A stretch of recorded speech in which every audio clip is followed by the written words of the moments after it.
Hello' everyone, সকলোকে এটা নতুন ভিডিঅ'লৈ স্বাগতম জনাইছোঁ। ইতিমধ্যে আমি সকলোৱে গম পাইছোঁৱেই, আমাৰ মাননীয় মুখ্যমন্ত্ৰী মহোদয়ে ইতিমধ্যে ঘোষণা কৰিছে 7 মাৰ্চত যি 2024-25 বৰ্ষৰ এডিআৰই পৰীক্ষা হৈছিল, সেই পৰীক্ষাৰ ফলাফলসমূহ ঘোষণা কৰা হ'ব। আৰু বৰ্তমান আমাৰ সকলোৰে মনত এটা ভয়ো সোমাই আছে যে কাট অফসমূহ কেনেকুৱা হ'ব পাৰে, কিমানৰ ভিতৰত আহিব বা কিমানৰ ভিতৰত আমি স্ক'ৰ কৰিলে কাট অফৰ ৰেঞ্জত সোমাব পাৰিম। এইখিনিক লৈ পেলাই বৰ্তমান সকলোৰে মনত এটা ভয় সোমাই আছে। গতিকে আজিৰ ভিডিঅ'টোত মই এটা এক্সপেক্টেড কাট অফ লৈ আহিছোঁ। যদি আপোনাৰো মাৰ্কছ এইটো ৰেঞ্জৰ ভিতৰতে আছে, নিশ্চয়কৈ আশা কৰিব পাৰে। ইয়াতে যি HS গ্ৰেড 3 পেপাৰ 3 সেই পৰীক্ষাটোৰ মই কাট অফসমূহ লৈ আহিছোঁ। মই প্ৰথমৰ পৰা ভালদৰে কৈ যাম কিমানৰ ভিতৰত থাকিলে আপোনালোকে আশা কৰিব পাৰে। আচলতে দেৰিয়ে হৈছে কাট অফসমূহ দিয়াৰ। মই বহুতখিনি এনালাইচিছ কৰাৰ পিছতহে এই ভিডিঅ'টো বনাইছোঁ। আগৰ যি এডিআৰই এক্সাম হৈছিলে 2022 বৰ্ষত, সেই বৰ্ষৰ কাট অফসমূহ ভালদৰে এনালাইচিছ কৰি আৰু লগতে যিহেতু মোৰ বহুতখিনি চিনাকি মানুহে এই পৰীক্ষাটো এইবাৰ দিছে এডিআৰই, মোতকৈ ডাঙৰ, মোতকৈ সৰু বা মোৰ লগৰ বহুতে এইবাৰ এডিআৰই এক্সাম দিছে।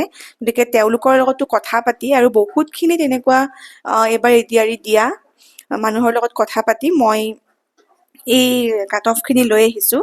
গতিকে যদিহে ইয়াৰ ভিতৰতে আপোনাৰো কাট অফ আছে, আপোনাৰ মাৰ্কছটো যদি ইয়াৰ ভিতৰতে আছে, নিশ্চয়কৈ আশা কৰিব পাৰে। গতিকে ব'লক এতিয়া আমি কাট অফসমূহ আলোচনা কৰোঁ।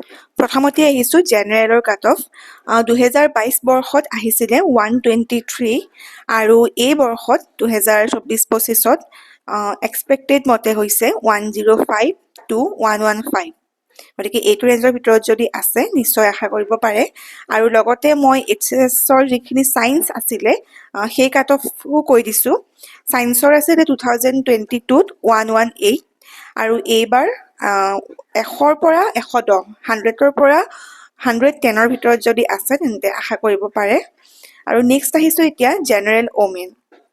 জেনেৰেল ওমেনৰ 2022ত আহিছিলে 112, 112 আৰু এইবাৰ এক্সপেক্ট কৰিব পাৰে 90ৰ পৰা 100ৰ ভিতৰত।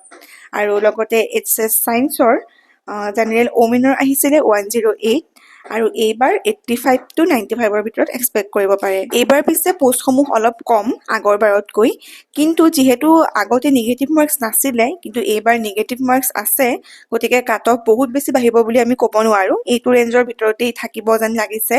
এইটো এটা এক্সপেক্টেড কাট অফ হয় বাৰু। এতিয়া আহিছোঁ SC 2022ত আহিছিলে 115 আৰু এইবাৰ এক্সপেক্ট কৰিব পাৰে 95 to 105। আৰু লগতে ছায়েন্সৰ 105 আহিছিলে, এইবাৰ এক্সপেক্ট কৰিব পাৰে 80 to 90ৰ ভিতৰত।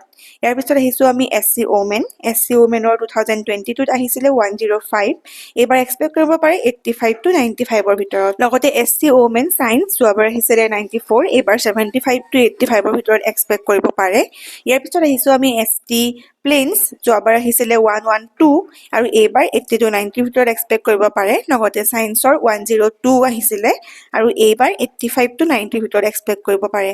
এইবাৰ আহিছোঁ ST প্লেইন ওমেন। ইয়াৰ আগৰবাৰ আহিছিলে 102, এইবাৰ 70 to 80ৰ ভিতৰত এক্সপেক্ট কৰিব পাৰে। আৰু ছায়েন্সৰ আছিলে 94.50 আৰু এইবাৰ 75 to 85ৰ ভিতৰত এক্সপেক্ট কৰিব পাৰে। এইবাৰ আহিছোঁ ST হিল।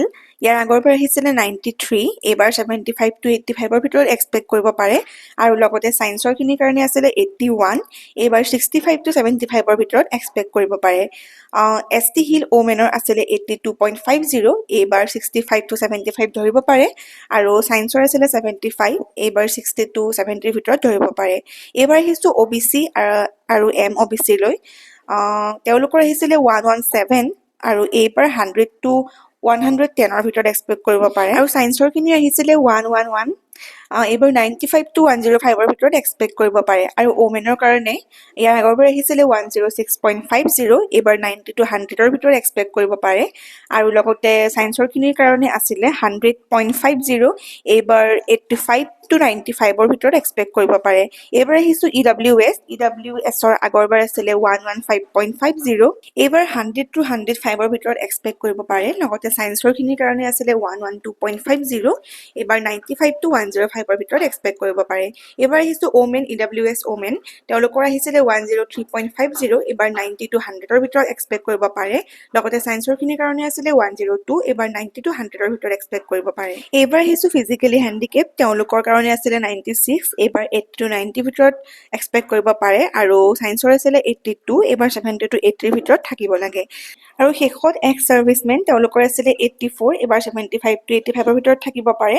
আৰু ছায়েন্সৰখিনিৰ কাৰণে আছিলে 78, এইবাৰ 70 to 80ৰ ভিতৰত থাকিব পাৰে। বাকী পেপাৰকেইখনৰ এনালাইচিছ ভিডিঅ' মই আপলোড কৰিম, মোৰ চেনেলত গৈ চেক কৰিব পাৰে। আৰু যদিহে আপোনাৰ মাৰ্কছসমূহ এইটো ৰেঞ্জৰ ভিতৰতেই আছে, নিশ্চয়কৈ আশা কৰিব পাৰে। বাকী best wishes to all for 7 marks. Thank U.